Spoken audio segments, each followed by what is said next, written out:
What is two thumbs and is the common denominator between these three things?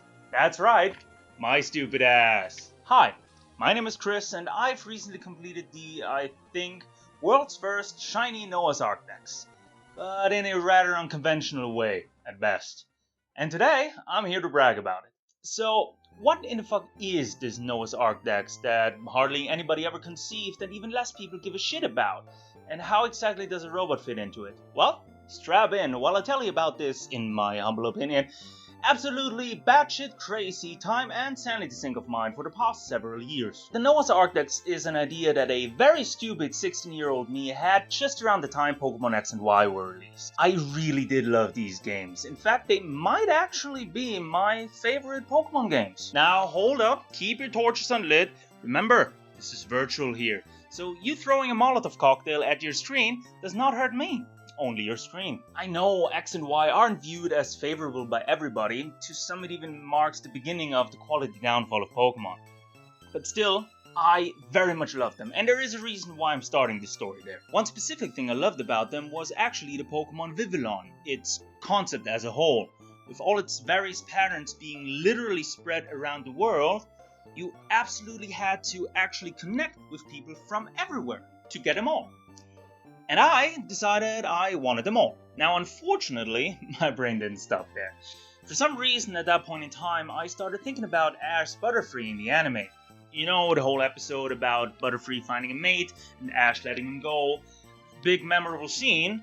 And going from there, I decided that I wanted to have all the Vivillon in pairs. Each of the patterns in both male and female. Now, unfortunately, my brain had another idea. Don't worry, we're gonna get there sooner or later. I started thinking about how it felt a bit out of character for how long I've played Pokemon in my life, and somehow I never went for completing the Pokédex. Closest thing to that I've ever done was in Pokemon Platinum to see all the Pokemon in the Sinnoh-Dex, so you get the national Pokédex in the game. But I never actually completed a Pokédex. So I decided that this was the perfect time to change that. But unfortunately, I wasn't gonna settle for anything easy. Regular old just completing the Pokédex, not good enough. Going a step further and going for a living Pokédex, nope, not good enough. Immediately going for the absolute farthest edges of quote-unquote reasonable when already talking about a virtual collection of digital, fantastical, and sometimes even mythical monsters and going straight for a form dex, that's right. Not good enough. My brain decided to take what a form dex already is and marry it with the male and female idea I had with the Vivillon at the beginning of this, and apply that across the whole Pokédex. And to now give a coherent explanation, what does that mean exactly? Similar to a form dex, excluded are alternate forms of Pokemon that rely on carried items, like Arceus and type plates for example. Since the measure all and be all of this was, back in the day, Pokemon Bank and Pokemon Home today, and carried items aren't a thing in either of them. Also excluded are any forms that disappear by themselves. This means, for example, any and all in battle forms, like Mega Evolutions, or forms that are only within a specific game, like Origin Dialga and Palkia, who turned back when transferred out of Legends Arceus. And just so it's mentioned, also excluded for reasons of reasonability is Spinda, with its 4,294,967,296 different spot patterns. You get one, that's it, that counts. That leaves you with all the Pokemon with all their depositable forms and regional variations, and the vast majority you get twice. Once in male, once in female. Not just the ones that actually have in-game visible differences between both genders, but all of them that have a male and a female. I think my thought process back then was that surely somewhere, somehow, all of them had actually visible differences between them. But we're gonna leave the visualization of that wholeheartedly with a lot of physical distance to the Rule 34 artists. If you're blissfully unaware of what I'm talking about, keep it that way. Don't look it up.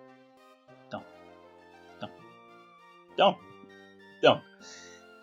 So, that's what I call the Noah's Ark Dex. And I completed it back then. I completed the whole thing in Generation 6. A few years later, I updated it in Generation 7, and then again in Generation 8, and then again in Legends Arceus. And it is there that something comes into play that I didn't talk about yet in the story part. You know you love shiny Pokemon! somehow throughout the whole regular Pokedex isn't good enough for me shenanigans, I was able to keep my sanity intact enough to realize that shiny Pokemon are actually too much for me. I simply do not have the patience to sit down and hunt shiny Pokemon. Yes, believe me, knowing what the current topic is, I do see the irony in that statement. Oh, and just to be clear, I do only have one camera, so this current angle was filmed way after everything else was done. That was my stance on shiny Pokemon. But now, to get back to the timeline. Legends Arceus was released, and by the time it finally did connect to Pokemon Home, I had already caught all the new Pokemon in both their genders and all their forms, as I would always do for the regular Noah's Ark Dex. So I would transfer them over, organize all my boxes, double check a few things online, and it was then that I realized something. Namely, the biggest bitch in Pokemon, pun intended, becoming the big bitch that it is today. Now, I could go out on a tangent and give you a 30-minute angry ramble of why I despise Furfrou. Actually, the first draft of this script here had that in it, but let's keep it short by saying Furfrou's haircut forms didn't used to be relevant to this Pokedex, but are now, thanks to Pokemon Go. But for quite some time after that changed, they were rather rare and difficult to come by thanks to quite a few temporal and geographical exclusivities. Which is all to say that I spent the next few weeks scouring through forums and the GTS in order to trade for all those different Furfrous. And spending some time on the GTS, I realized another thing. There are actually quite a few shiny Pokemon being offered here. I mean, they weren't going for something like an Oddish or so, obviously, but with some legendary Pokemon you could actually trade for quite a few of them, which was very surprising to me. And it was in that precise moment that I finally lost the very last strand of sanity that I had left. I had already decided that shiny hunting wasn't for me, but I had just realized that maybe if I was able to figure out a fast and less luck-based way to get some popular legendary Pokemon, I could use those to trade on the GTS for shiny Pokemon and actually attempt to complete this Noah's Ark Dex that I've kept going for almost 9 years now in shiny. And that is what I did. I started by looking through what was popular on the GTS and what was easy to get, and I quickly found the perfect candidate. Cupfu. For some reason, Cupfu was unproportionally popular for trades and super easy to acquire in Pokemon Sword and Shield. Because you see, the thing is that right after playing through the tutorial bit, which is absolutely divine compared to Scarlet and Violet, you can immediately travel to the DLC area where Cupfu was introduced, even before any badges. And there you play through a bit of story, which is mostly mashing the A button to feed your rival a few times, and then Cupfu is simply gifted to you. Transfer it to Pokemon Home, delete the save file, rinse and repeat. If you're really quick, you can do it in about an hour. And that was my plan. Farm the shit out of Cupfu, use them to trade for shinies, and collect a shiny Noah's Ark Dex. I think right about now is a good time for some hard numbers. How big is this Pokedex? How monumental of a task did I put onto myself? As of today, meaning after the shiny mythical Pokemon rewards of Pokemon Home in early 2025, but before the release of Pokemon Legends ZA, that is 2,151 different shiny Pokemon. So, turns out some things actually happened in between me recording this and editing this. Those being previously unreleased shiny versions of Pokemon being released. Namely, A. The Terra Raid event series featuring the Treasures of Ruin Pokemon being 4. B. The perfectly amazing serial code distribution for the Scarlet and Violet box art legendaries being 2. And C. Pokemon Go's 9th anniversary featuring roaming form Gimmighoul being 1. Now I know what you're thinking. That is some terrifying math, but I'm here to help. This increases the shiny count from 2,151 to 2,158, and the grand total from 4,352 to 4,359. Two things about that. I do, towards the end of the video, actually give a reason as to why it did take me this long to make this video. And I will do my best to try and correct myself in post whenever recording me says the now wrong numbers. Bye! Including the 2,201 regular Pokemon, a full Noah's Ark Dex, is made up of 4,359 Pokemon. So for the shinies, even before the new shiny mythicals and even before Scarlet and Violet, which did eventually get released while I was working on this project, I was already looking at way over 1,000 Kabfoos I had to farm. Now I did help myself along with some leftover legendaries or some shinies of very common Pokemon or from shiny events that accumulated over the years, but still very well into the 4 digits. And now, with me having a task, a dream, and a plan, doing Kabfoo runs over and over again, we can finally move on to...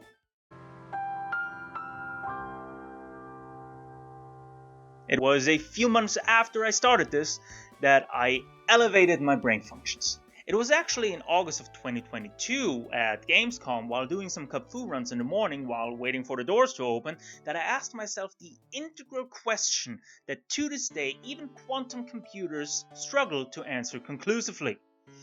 Can a motor press a button? Oh my gosh! Big surprise! Apparently yes. And ta-da-da-da! A new idea was born to help with the previous one. A few rules again, don't worry, these will be quicker. Everything you're about to see is built without any emulators, cheats or modifications and is running on stock and up-to-date hardware and software. It is just some motors physically pressing buttons. Actually, the first few attempts were done by a past me that didn't know shit about fuck.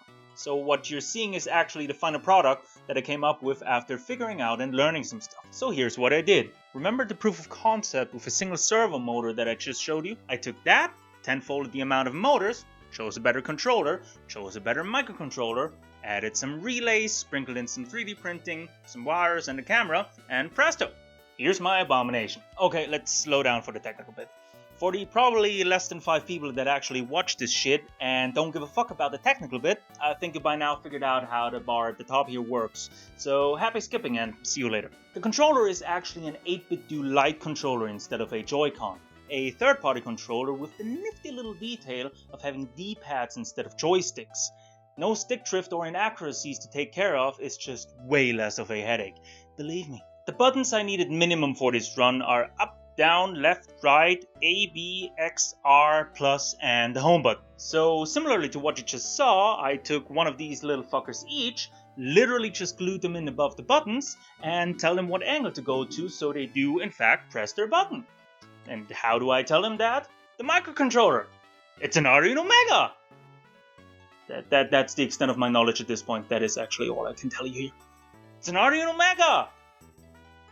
Actually, it's an off-brand one. Was cheaper. Everything else on there is to turn stuff on and off and to connect everything. Plus a capture card and a webcam which were used to livestream the whole thing for thousands of hours. So that anybody, mainly me, could watch the robot run into battles and run into walls over and over again for months on end. Peak entertainment. But yeah, the video feed was used only for that. There is no video recognition or anything going on. This is a 100% stupid robot which doesn't react to anything. It simply has a pure brute force script which, as it luckily turned out, got around all the RNG into a successfully farmed Kabfoo more often than not. 0% intelligence and it still succeeded. Admittedly, building this took way longer than I thought it would because, as I already said, I started off not knowing a few things, which is to say there was a bit of a learning curve involved. And when I finally did have an at least semi-working amalgamation in front of me, I still had months of programming ahead of me. The basics of which were actually way easier than I feared them to be. That was literally just telling a motor what angle to go to at which it presses the button. And look at that! It can now walk by pressing a button. It can attack by pressing a button. It can even hold a conversation by pressing a button. Repeatedly. But after those basics, the rest of the months ahead of me were figuring out the script, the order of buttons to press in. I had to think about all the RNG. Way more RNG than anybody would ever have to think about in a casual run, or 50. So there was a bit of a learning curve involved. But at long last, RNGesus has heard my prayer, and I managed to put something together that works. Let me give you a comparatively short rundown of all the general steps one has to take to complete this run. Choose a language, choose a name, choose a lookalike, watch a YouTube video, be harassed by your best friend, adjust settings, get your backpack, be harassed by your best friend in front of your house, go to his house, meet the champion in the next town over, choose your starter, first rival battle, follow an AWOL Wooloo, meet the box legendary, be kicked out of the woods, buy the box legendary, tell your mom you don't need her anymore, be harassed by your best friend again, move through Route 1 and catch a Pokemon, meet Sonia, be harassed by your best friend into a Pokemon Center. Here's where it gets complicated. Use Pokemon Home to transfer your starter over to a different save file where you have prepared some EXP candidates which you use to level up your starter and then transfer your starter back through Pokemon Home again. Skip the catch tutorial. Move through Route 2, meet the professor, second rival battle. Click through some story bit that you don't really give a fuck about. Head back through Route 2 to the train station. Take the train. Say goodbye to your best friend, see the beauty of the wild area, and immediately turn around. Catch the weird Slowpoke. Take the new train. Defeat the new rival and get him pissed. Move through the first part of the Isle of Armor. Be interrupted by a Diglett. Move on to the dojo. Defeat the dojo master. Move through the second part of the Isle of Armor and intersect an unnaturally fast Slowpoke. Intersect a second unnaturally fast Slowpoke. Same for a third unnaturally fast Slowpoke. White out to skip back to the dojo. Pick a gift Pokemon which you immediately put in your box. Run through some woods. Run into a cave. Defeat the new rival over some top-notch shrooms. Pick up the shrooms. White out to skip back to the dojo. Defeat the new rival who is totally playing fair for a third time. Be awarded a cup food. Transfer it to Pokemon Home. Delete the save file and start from the top again. If anybody actually wants to see the whole unabbreviated process that the robot goes through, at the same time this video here is uploaded, I will also have uploaded a different video, a full uncut video of the final run that the robot did, if you're into that sort of thing. And that was basically it. I would go to sleep or to work or wherever, and the robot would simply get me Cubfu after Cubfu, which I would then use on forums and the GTS to trade for shiny Pokemon, and slowly but steadily get closer to my goal of a complete Noah's Ark Dex. Now at this point I feel like I also have to say the following. Me and a lot of people know that the anti-cheat software on the GTS is not 100%. I did very much stay clear of any Pokemon with dubious nicknames or trainer names that had URLs in them or something like that. Also, any shiny that I got where I then realized it had something impossible about it, I would delete right away. Obviously though, there is still the rather likely chance that there remains the one or other Pokemon of illegitimate origin in my now finished collection, which are unfortunately not 100% recognizable. But at this point I have to say, I have put so much time and work into this project, into this shiny collection, and I never cheated any shiny Pokemon, or did I tell anybody to do it for me for that matter. I did it in an unconventional and creative way, and especially because of that, 2 years went into this, and so much frustration. And at the end of it all, yes, maybe with some caveats left, but still, I can wholeheartedly say I feel accomplished. I pushed through, I finished it, and now I have a completed Noah's Ark Dex. Until the next game releases, of course. Is it the best Pokédex out there? No, obviously not. Simply OTing, as in actually catching every shiny yourself, this or even just a form dex is already magnitudes higher of an achievement. Maybe, just maybe, if I actually one day reach the end of my willingness to have an active consciousness, I'll get back to that. But not for the foreseeable future. That being said, as far as I know at least, it is the biggest Pokédex as of now. And I'm ultimately proud of it. Definitely not overcompensating for anything with that. But there is actually one more thing that I did with the robot. International travel. Admittedly, it sounds a bit fancier than it actually is, but it is true. There is this convention in San Francisco called Open Source, created by William Osman, where you can go and look at the stupid shit people built. And last year, I applied to exhibit my stupid shit. And for reasons I still don't understand, I got accepted. So I traveled halfway across the world for this, and I gotta tell you, that was a completely foreign and amazing experience I had. People would actually come to my table, look at the stuff I built, and like it. They would ask questions about it. I mean, sure, on the one end of the spectrum, the questions started with Pokemon. Yeah, I think I heard of that before. But on the other end of the spectrum, people would actually ask about specifics about the servo motors I used, or how the code worked. And I loved every bit of it. DugDug was at my table, and Code Bullet. Well, after the fact, that is all I can tell you, actually, at least in a short version. But I did want to talk about it, because as I did state at the beginning of this video, this is a video about me bragging. And with that also out of the way, the only thing that is left to do is to show you the final Pokédex. And there it is. What you're seeing right now here is all the regular and shiny Pokemon running down in order at 1 frame per Pokemon.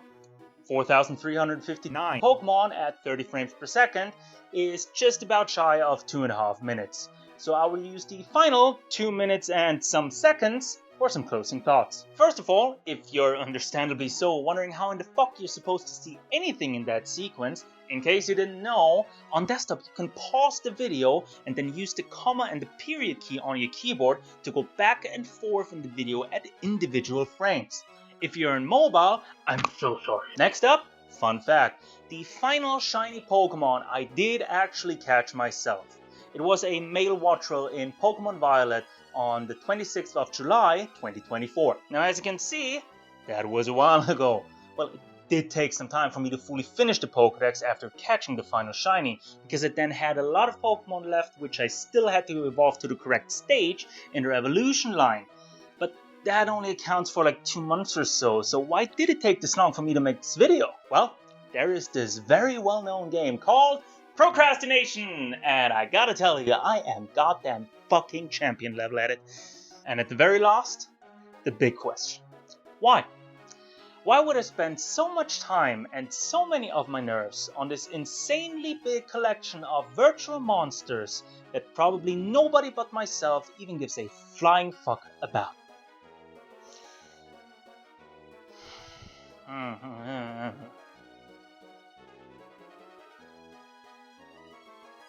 But don't get me wrong on this, I would do it all over again.